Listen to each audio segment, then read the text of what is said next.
Hello guys. वायु ज्ञान के इस ऑनलाइन प्लेटफॉर्म पर आपका हार्दिक स्वागत, हार्दिक अभिनंदन करती हूँ। और आज हमने ये जो प्रतियोगी परीक्षाओं का जो दौर चल रहा है उसको ध्यान में रखते हुए और जो प्रतियोगी परीक्षाओं का जो बदलता हुआ पैटर्न है, उस बदलते हुए पैटर्न के अकॉर्डिंग हमने कुछ क्वेश्चंस का सिलेक्शन किया है। उन क्वेश्चंस को हम आज की वीडियो में प्रश्नों के माध्यम से ही हम उसको डिस्क्राइब करेंगे। तो आज का टॉपिक है हमारा साइटोलॉजी यानी कोशिका विज्ञान। तो हम आज का पहला प्रश्न बिना समय जाए किए हुए हम आज का प्रश्न स्टार्ट करते हैं। पहला प्रश्न है, निम्नलिखित में से असत्य कथन है। आजकल जो पैटर्न है, आजकल के जो क्वेश्चन पेपर का पैटर्न है वो असत्य कथन, सत्य कथन पूछिए या मिलान कीजिए, इस तरीके का पैटर्न आ रहा है। तो इसमें पहला प्रश्न क्या पूछ रहा है, इसमें निम्नलिखित में से असत्य कथन है। तो असत्य कथन में पहला कथन है कि जो कोशिका सिद्धांत है, कोशिका सिद्धांत स्लीडन एवं स्वान ने दिया। क्या ये बात बिल्कुल सही है? बिल्कुल। जो कोशिका सिद्धांत है वो किसने दिया था? स्लीडन और स्वान ने दिया था। तो ये स्टेटमेंट तो हमारा सही है बिल्कुल। जीवाणु कोशिका सिद्धांत का अपवाद है। क्या जीवाणु कोशिका सिद्धांत का अपवाद होता है? नहीं। तो ये हमारा स्टेटमेंट रॉन्ग है। तो क्या होगा इसकी जगह? जो जीवाणु कोशिका का सिद्धांत क्या होता है? जीवाणु कोशिका का सिद्धांत होता है हमारा वायरस। क्या होता है? वायरस। वायरस को क्यों अपवाद मानते हैं? क्योंकि वायरस जो होता है, वायरस के अंदर प्रोटीन का बना होता है ये, और इसके अंदर डीएनए, खुद का डीएनए या आरएनए पाया जाता है। क्या पाया जाता है? इसका खुद का डीएनए या खुद का आरएनए पाया जाता है। तो इसलिए जीवाणु जो होता है वो कोशिका सिद्धांत का अपवाद नहीं होता है, बल्कि कौन होता है इसका अपवाद? वायरस होता है। पहला स्टेटमेंट क्यों सही था? क्योंकि इसने बताया था कि जो कोशिका सिद्धांत है वो किसने दिया है? स्लीडन और स्वान ने दिया है। तो स्लीडन कौन थे? स्लीडन एक बॉटनिस्ट थे। स्वान कौन थे? जूलॉजिस्ट थे। यानी ये तो थे पादप विज्ञानी, और ये कौन थे? जंतु विज्ञानी। तो थर्ड स्टेटमेंट है, फर्स्ट हमारा राइट है, सेकंड वाला रॉन्ग है। कोशिका भित्ति की उपस्थिति यूकैरियोटिक कोशिकाओं को प्रोकैरियोटिक कोशिकाओं से अलग करती है। क्या स्टेटमेंट सही है? ये स्टेटमेंट में कहा जा रहा है कि जो कोशिका भित्ति होती है, हमें पता है कि जो कोशिका भित्ति है वो कौन सी कोशिकाओं पर मिलती है? प्रोकैरियोटिक कोशिकाओं पे, या पादप कोशिकाओं पे, या यूकैरियोटिक कोशिकाओं पे, किस पे मिलती है? तो ये जो कोशिका भित्ति होती है वो सभी प्रोकैरियोटिक सेल के ऊपर पाई जाती है, सभी पादप कोशिकाओं के ऊपर पाई जाती है। तो फिर ये यूकैरियोटिक कोशिकाओं को कैसे अलग करती है? तो स्टेटमेंट ध्यान से पढ़िएगा, क्योंकि इसमें माइनर सी मिस्टेक्स होती है। ये माइनर सी मिस्टेक ही हमको एक नंबर कम दिलवा देती है। ठीक है। तो कोशिका भित्ति की उपस्थिति यूकैरियोटिक कोशिकाओं को प्रोकैरियोटिक कोशिकाओं से अलग करती है।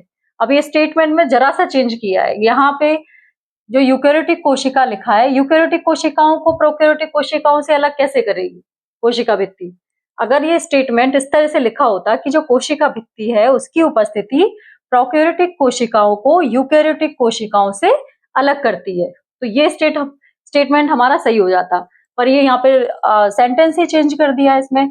यहाँ इसने यूकैरियोटिक दे दिया, यहाँ इसने प्रोकैरियोटिक दे दिया, तो ये स्टेटमेंट भी रॉन्ग हो जाएगा। नेक्स्ट स्टेटमेंट देखते हैं। नेक्स्ट स्टेटमेंट में क्या दिया है कि प्रोकैरियोटिक कोशिकाओं में अंतःकोशिकीय अवकाश नहीं पाया जाता है। अब ये अंतःकोशिकीय अवकाश क्या होता है? अंतःकोशिकीय अवकाश जो होता है, जैसे ये सेल है, ठीक है, सेल के अंदर क्या होता है? यहाँ पे सेल वॉल होती है, सेल वॉल, और सेल वॉल के नीचे क्या होती है? Cell membrane. क्या होती है? Cell membrane. अब ये जो सेल मेम्ब्रेन होती है, ये तो हो गई कोशिका एक, ठीक है। इसी तरह से एक और कोशिका इसके पास में है जिसमें भी सेल वॉल और सेल मेम्ब्रेन मिल रही है। तो इन दो कोशिकाओं के बीच में जो स्पेस पाया जाता है, उस स्पेस को हम नाम देते हैं अंतःकोशिकीय अवकाश। ठीक है। तो प्रोकैरियोटिक कोशिकाओं में अंतःकोशिकीय अवकाश नहीं पाया जाता है। तो ये स्टेटमेंट हमारा बिल्कुल सही है।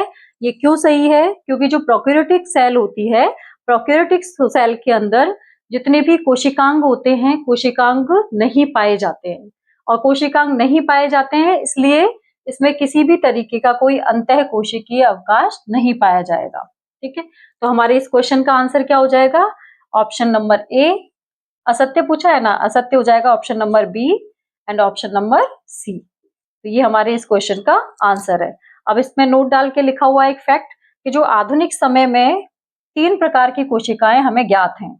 ठीक है, आधुनिक समय उसके अंदर हमें कितने प्रकार की कोशिकाएं ज्ञात है? 3 प्रकार की। कौन सी? प्रोकैरियोटिक कोशिका, यूकैरियोटिक कोशिका और मेसोकैरियोटिक कोशिका।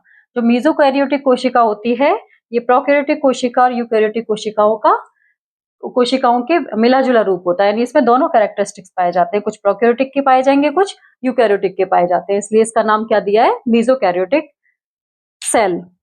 के बाद हमारा क्वेश्चन नंबर सेकंड। अब हमारा सेकंड क्वेश्चन है क्वेश्चन नंबर 2, निम्नलिखित में से सत्य कथन बताइए, या निम्नलिखित में से सत्य कथन है। तो फर्स्ट स्टेटमेंट है हमारा, जो पादप जगत है, पादप जगत का प्रोकैरियोट्स एवं यूकैरियोट्स में जो विभाजन हुआ है वो विभाजन किसके आधार पर हुआ है? केंद्र के आधार पर हुआ है, या फिर गुणसूत्रों के या कोशिकाओं के आधार पर हुआ है। यानी ये स्टेटमेंट क्या कहना चाह रहा है कि जो पादप जगत है हमारा, उस पादप जगत में हमने डिवाइडेशन किया है प्रोकैरियोटिक सेल और यूकैरियोटिक सेल। तो इन दोनों सेल का जो विभाजन हुआ है वो किस आधार पर हुआ है? क्या इनका विभाजन केंद्रक, गुणसूत्र और कोशिकाओं के आधार पर हुआ है?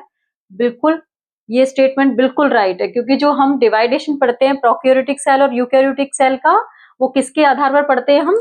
केंद्रक के आधार पर, गुणसूत्रों के आधार पर और कोशिकाओं के आधार पर। ठीक है, तो प्रोकैरियोटिक सेल जो होती है वो कैसी होती है?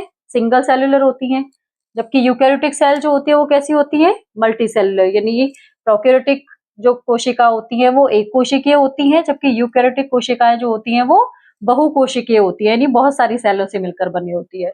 प्रोकैरियोटिक कोशिकाओं में अपना खुद का एक सिंगल क्रोमोसोम मिलता है, यानी गुणसूत्र कितना मिलेगा? सिर्फ एक गुणसूत्र मिलेगा।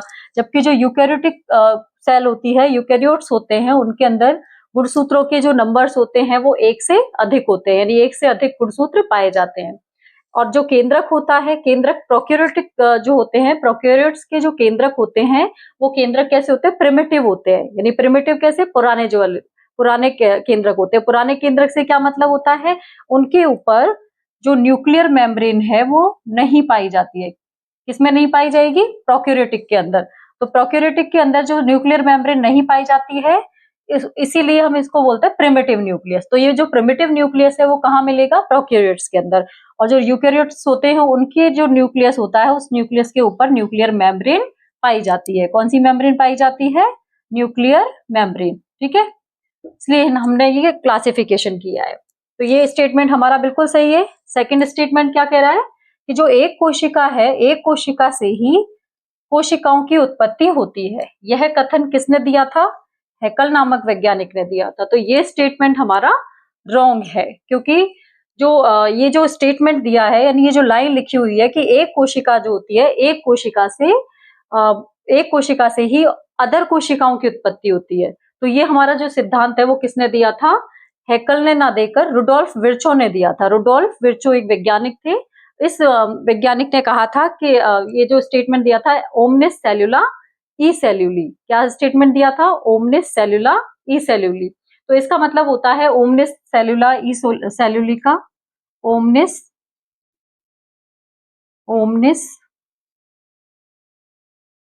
सेल्युला ई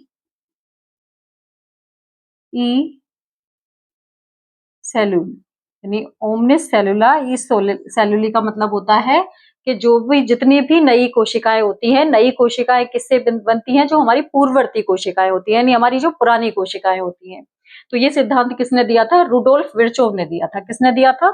हैकल ने नहीं दिया था। ये सिद्धांत किसने दिया था? रुडोल्फ विर्चोव ने दिया था। किसने दिया था? रुडोल्फ विर्चोव ने दिया था। ठीक है, तो इन्होंने ये कोशिका सिद्धांत दिया था कि जितनी भी कोशिकाएं होती हैं वो अपनी पुरानी कोशिकाओं से ही बनी होती हैं। तो ये स्टेटमेंट भी हमारा रॉन्ग हो गया। ठीक, अगला स्टेटमेंट है, जो साइटोसोम्स जो होते हैं वो क्लोरोप्लास्ट, जीवाणु एवं माइटोकॉन्ड्रिया में पाए जाते हैं। क्या ये स्टेटमेंट सही है? नो, ये स्टेटमेंट रॉन्ग है। बिकॉज क्योंकि जो साइटोसोम्स होते हैं, साइटोसोम्स क्या होते हैं? साइटोसोम्स वो होते हैं जो कि केंद्रक के अलावा जो सेल का एरिया मिल रहा है, यानी सेल का जो भाग मिल रहा है, उस भाग को नाम देते हैं हम साइटोसोम। यानी केंद्रक को छोड़कर बचा हुआ शेष भाग क्या कहलाता है? साइटोसोम्स कहलाता है। साइटोसोम्स कहलाता है।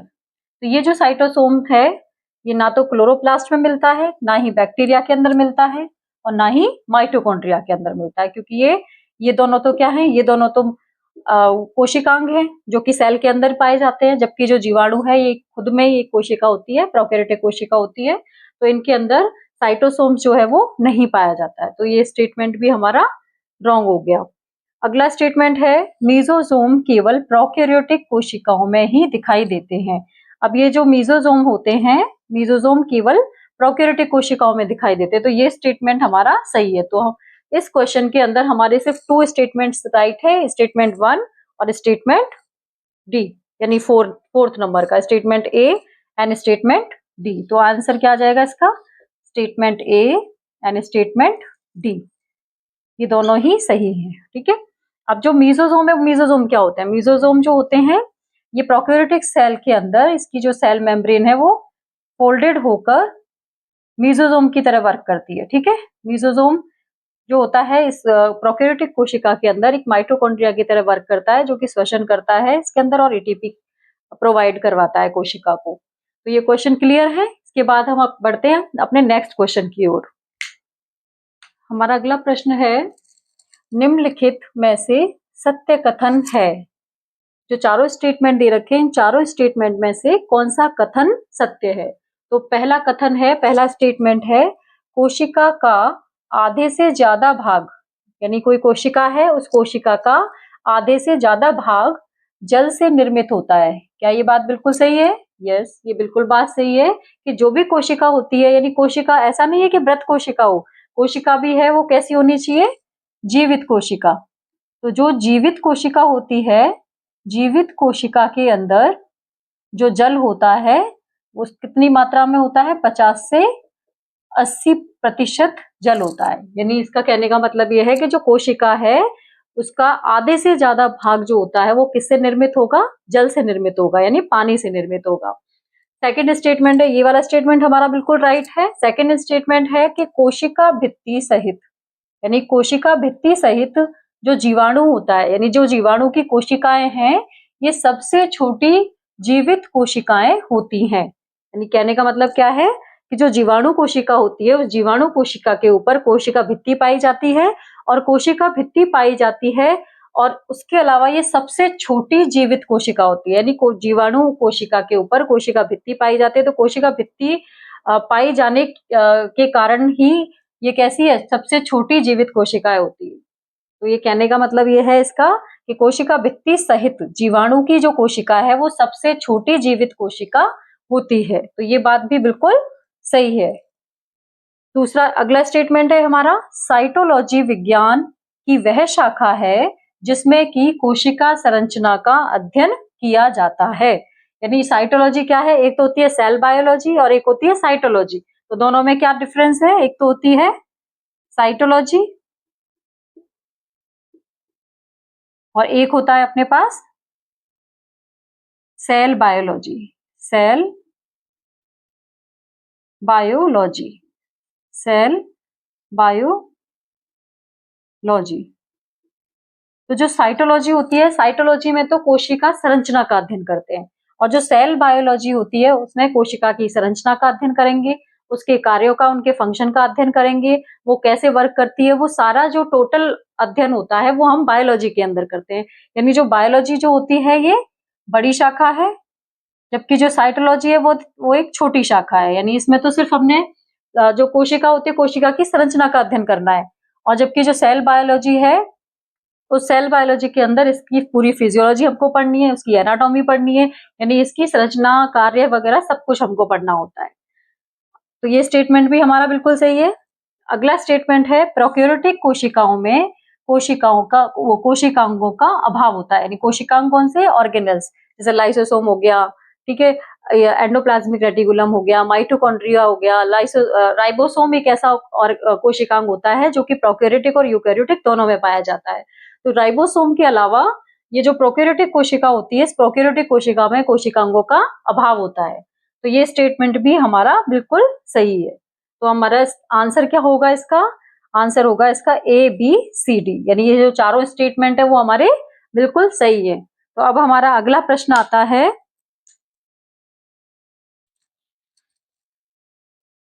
अब हमारा फोर्थ क्वेश्चन हम लोग स्टार्ट करते हैं। फोर्थ क्वेश्चन है हमारा, निम्नलिखित को सुमेलित कीजिए, निम्नलिखित में से सुमेलित नहीं है, यानी इनमें से जो भी जितने भी स्टेटमेंट्स दे रखे हैं, स्टेटमेंट में से कौन सा स्टेटमेंट ऐसा है जो कि सुमेलित नहीं है, जो कि आपस में मेल नहीं खाता है। तो इसमें पहला प्रश्न, पहला स्टेटमेंट है हमारा क्रिस्टी। क्रिस्टी क्या होते हैं? क्रिस्टी हम लोग पढ़ते हैं कि जो माइटोकॉन्ड्रिया होता है, माइटोकॉन्ड्रिया में दो तरह की मेम्ब्रेन होती है, एक तो होती है आउटर मेम्ब्रेन और एक होती है इनर मेम्ब्रेन। तो जो इनर मेम्ब्रेन होती है, इनर मेम्ब्रेन जो होती है वो कैसी होती है? फोल्डेड होती है। तो ये जो फोल्डेड पार्ट होता है, इस फोल्डेड पार्ट को ही हम नाम देते हैं क्रिस्टी। क्या नाम देंगे हम इसको? क्रिस्टी। ठीक है।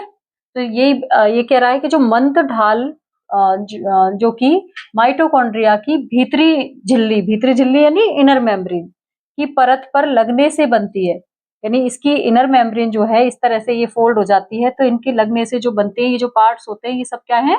क्रिस्टी कहलाते हैं। तो ये हमारा स्टेटमेंट सही है और सुमेलित है। फिर है प्लाज्मोडेस्मेटा, यानी इसको हम बोलते हैं जीव द्रव्य तंतु।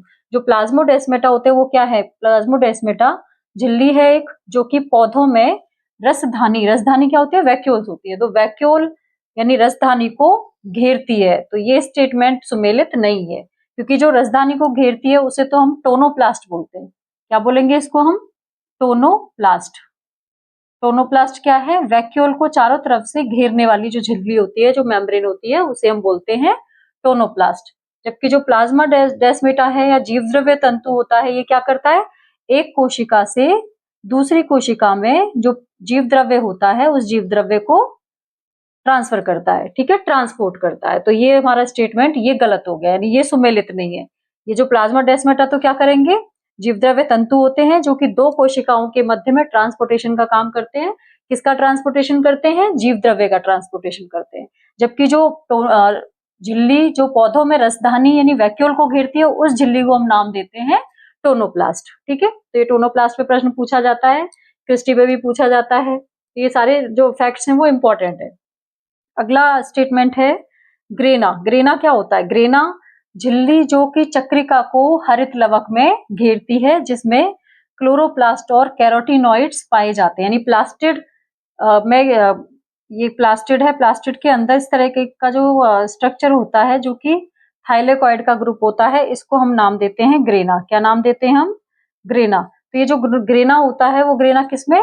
क्लोरोप्लास्ट और कैरोटिनॉइड्स इस ग्रेना के अंदर पाए जाते हैं। ठीक है, यानी जो भी कैरोटिनॉइड्स क्या होते हैं? कैरोटिनॉइड्स अपने पिगमेंट होते हैं जिसमें अपने जेंटोफिल होते हैं, अपने जो कैरोटीन्स होते हैं, यानी जो कलर प्रोवाइड करवाते हैं। क्लोरोप्लास्ट जो होते हैं, हमने पढ़ा था कि जो प्लास्टिड होते हैं यानी जो हरित लवक होते हैं, वो कैसे होते हैं? पिगमेंट युक्त होते हैं, पिगमेंट युक्त होते हैं, इनके अंदर पिगमेंट पाए जाते हैं, यानी कैरोटीन पिगमेंट, कैरोटीन हो गया, जेंटोफिल हो गया, इस तरह से। तो ये ग्रेना वाला भी सुमेलित है। फिर मध्य पटलिका। मध्य पटलिका क्या है? मध्य पटलिका पौधों में आसपास की जो कोशिका भित्ति होती है, आसपास की कोशिका भित्ति के बीच की जो परत है, कोशिका पट्टिका से प्राप्त होती है। अब ये कोशिका पट्टिका यानी मिडिल लेमिला क्या है?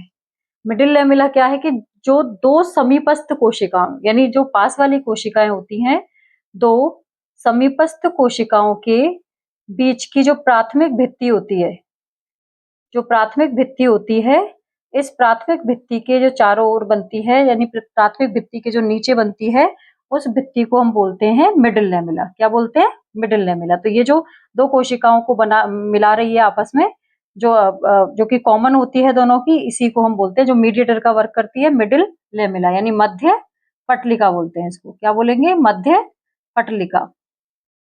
तो ये भी सुमेलित है। तो इसका आंसर क्या आ जाएगा? Answer number B. आंसर क्या है इसका?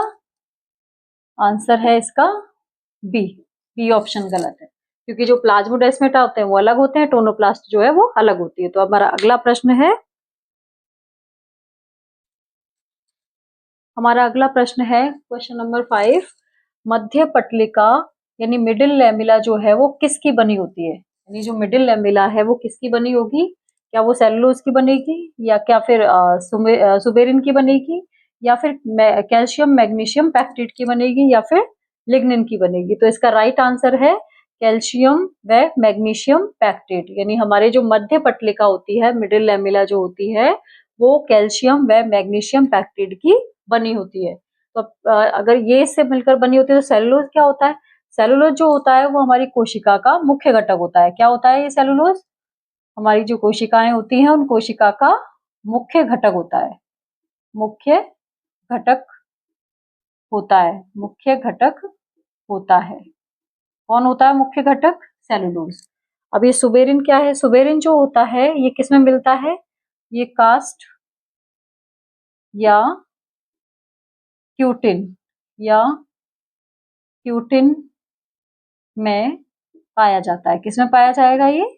कास्ट या क्यूटिन में पाया जाता है। कास्ट या क्यूटिन में पाया जाता है। तो ये लिग्निन क्या है मैडम? तो ये लिग्निन क्या होता है? लिग्निन जो होता है वो क्या करता है? कोशिका भित्ति को कोशिका भित्ति को कोशिका भित्ति को कठोर कठोर या दृढ़ता प्रदान करता है। कठोरता या दृढ़ता प्रदान करता है। क्या करता है ये लिग्निन? कोशिका भित्ति को कठोर या दृढ़ता प्रदान करता है। ठीक है, ये है हमारा क्वेश्चन नंबर 5। अगला क्वेश्चन हम देखते हैं। अब हम करते हैं हमारा क्वेश्चन नंबर 6। क्वेश्चन नंबर 6 क्या है कि जो पादप की कोशिका होती है यानी पादप की कोशिका भित्ति किसकी बनी होती है? पादप की जो कोशिका भित्ति है वो किसकी बनी होती है? फर्स्ट स्टेटमेंट है हमारा इसके अंदर लिग्निन की बनी होती है, हेमीसेलुलोज की होती है, पैक्टिन की होती है या लिपिड की होती है। दूसरा ऑप्शन है हमारा lipid, protein, hemicellulose, pectin. Third option है हमारा cellulose, hemicellulose, pectin and lignin. D option यानी लास्ट ऑप्शन है हमारा लिग्निन, हेमीसेलुलोज, ट्यूब्युलिन और सेलुलोज। अब ये चारों स्टेटमेंट जो है वो हमें एक जैसे दिखाई दे रहे हैं, यानी हमें पता ही नहीं चल रहा है इसमें क्या डिफरेंस है। कोशिका भित्ति जो होती है, पादप की जो कोशिका भित्ति होती है वो किसकी बनी होती है? तो मेजर जो है हम लोग पढ़ते हैं कि जो कोशिका भित्ति होती है, प्लांट की कोशिका भित्ति जो है वो किसकी बनी होगी? इसका मुख्य घटक तो होता है सेलुलोज। ठीक है, सेलुलोज के बाद में हेमीसेलुलोज, देन लिग्निन और पैक्टिन। तो हमारा जो ऑप्शन नंबर सी है वो इसका राइट आंसर है। इसके अंदर फर्स्ट ऑप्शन में हम देखते हैं लिग्निन है, हेमीसेलुलोज है, पैक्टिन भी है लेकिन लिपिड नहीं होता है। ठीक है, ऑप्शन नंबर सेकंड देखें तो लिपिड आ गया आगे से। प्रोटीन तो ये दोनों ही नहीं होते हैं इसके अंदर, सेलुलोज पाया जाएगा और पैक्टिन भी पाया जाएगा। थर्ड ऑप्शन हमारा बिल्कुल सही है। फोर्थ ऑप्शन है लिग्निन, हेमीसेलुलोज, ट्यूब्युलिन। अब ये जो ट्यूब्युलिन प्रोटीन है ये तो प्रोटीन है, कोशिका भित्ति जो होती है वो प्रोटीन की बनी ही नहीं होती है। तो इसका आंसर राइट आंसर क्या हो जाएगा? 6 हो जाएगा। तो आज की सीरीज का हमारा ये लास्ट क्वेश्चन था। तो गाइज अगर आपको ये जो कंटेंट है अच्छा लगा हो या ये जो वीडियो है वो अच्छी लगी हो तो प्लीज मुझे कमेंट बॉक्स में बताइएगा, तो हम इस सीरीज को कंटिन्यू करेंगे। अगर आप और प्लीज शेयर करें, सब्सक्राइब करें और लाइक करें। Thank you so much.